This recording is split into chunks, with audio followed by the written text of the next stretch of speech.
জোট রাজনীতির এই নতুন মানচিত্র কি নির্বাচনের ফলাফলে বড় কোনো পরিবর্তন আনতে পারবে? অ্যাকচুয়ালি জোট রাজনীতি তো বাংলাদেশে অনেক আগে থেকে, হ্যাঁ, আপনি দেখেন 1991 পরে বিভিন্ন নির্বাচনগুলোতে, বিশেষ করে 96 থেকে জোট রাজনীতি বাংলাদেশে চলে আসতেছে।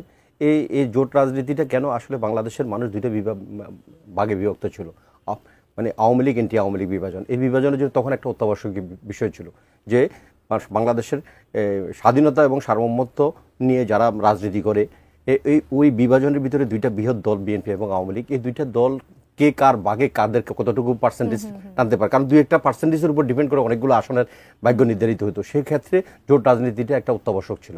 কিন্তু বর্তমানে 5ই আগস্ট পরবর্তী বাংলাদেশে যেখানে মানে ফ্যাসিস্ট আওয়ামী সরকার পালিয়ে গেছেন এবং আওয়ামী লীগ নামক যে ফ্যাসিস্ট সংগঠনটা এটা বাংলাদেশে রাজনীতি করতে পারতেছে না, সেক্ষেত্রে বাংলাদেশপন্থী যে রাজনৈতিক দলগুলো আছে এদের ভিতরে আজকে নির্বাচনে যে ফাইট হবে, সেই ফাইটে আমি বিশ্বাস করি এখানে খুব একটা প্রভাব পড়বে না, কারণ বিএনপি বাংলাদেশপন্থী এবং স্বাধীনতা সার্বভৌমত্বের পক্ষে একমাত্র বৃহৎ দল।